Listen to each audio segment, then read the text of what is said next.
Practical accounting, the better way to learn. We're going on to the final unique practical accounting areas. I'm going to show you one formula, one method, one graph. Here we go. Folks get tired of remembering formulas if you can just concentrate on using the bridge. That's what we're going to do. We're going to show you how to cut back on the information that's here with using one formula, one method, and one graph. That's the bridge. You can just use the same one formula, one method, and one graph for the entire course, guaranteed. Here's the one formula. It's one formula you already know. You probably thought you were done with it. You know it from math. Y is equal to AX plus B. It's the good old slope of the line formula.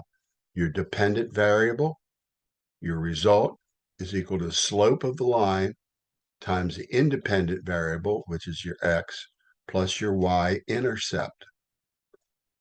Okay? You thought you were done with this, didn't you? Well, let's apply this to cost accounting.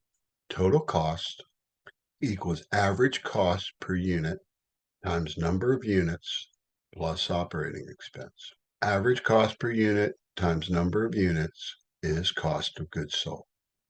This is what we'll be using for the first part of the course. Then we're going to switch over when we start a future orientation with cost behavior, cost volume, profit, forecasting, and planning chapters, and control chapters for that matter. Total cost equals average variable cost per unit times number of units plus fixed cost. So this becomes total variable cost.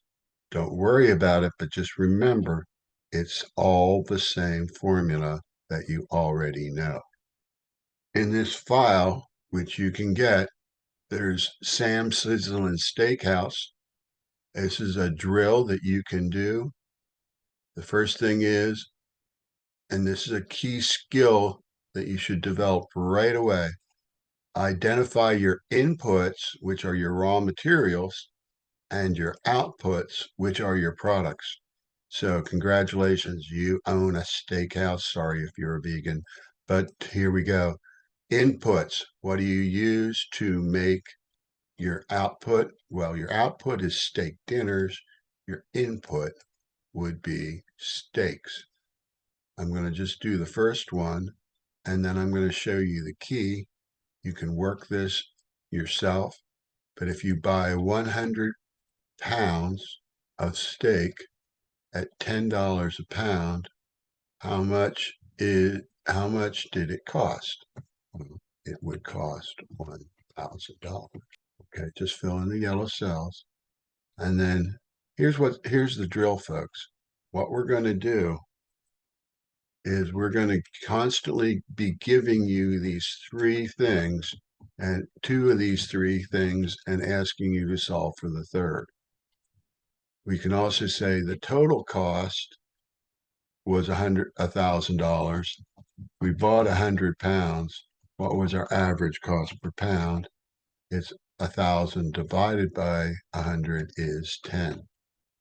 So I'm not going to work this. I'm going to let it for you. You can work it yourself and then complete the income statement below, and you will have just worked through your first one formula drill. Don't worry if you have to peek a little bit, but this is for you to learn.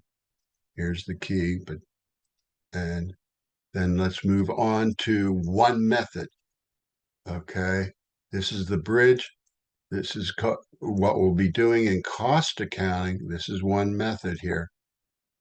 We always start with units and price and revenue. So if we have, and this column right here is always the per unit, same to start. If you sell 10,000, and this is your total column right here. If you sell 10,000 units at $10 each, you have $100,000 of revenue. If you sell 10,000 units and your direct materials costs $3 each, you have $30,000 of direct materials, and so on and so on.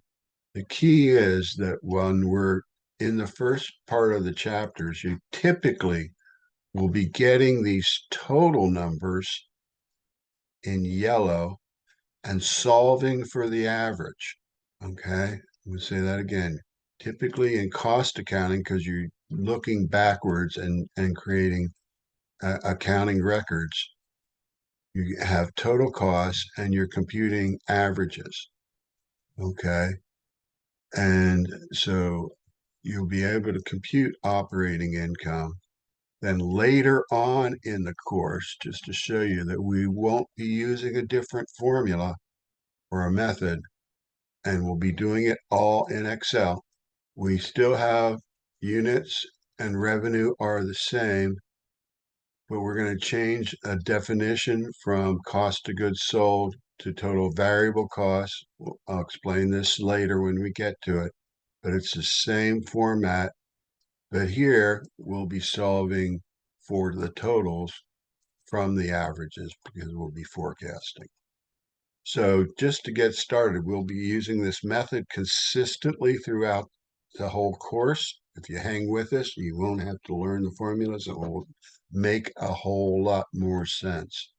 So here's a one formula drill that's included. So here's an example. Okay, and our operating margin. Oh, need to fix that. There we go, folks. Operating profit margin, and then the key down here is right below.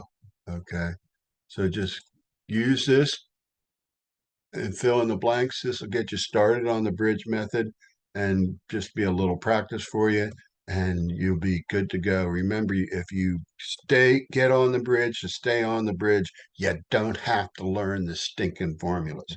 Okay, you can just solve every problem as a problem. The final thing I'm going to show you today, we're actually going to be coming back to this, but I just wanted to put this out there because this is just so cool. This is a bridge format.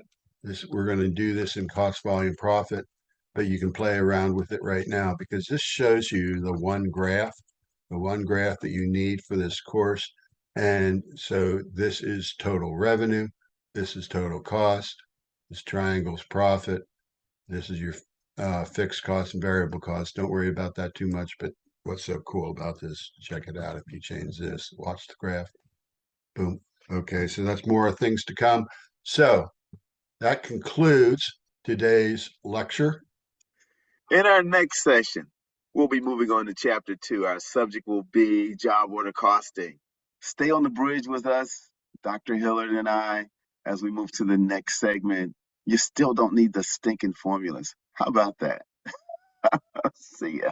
You can get this Excel workbook and a whole lot more stuff for free at practicalaccounting.com. See you there.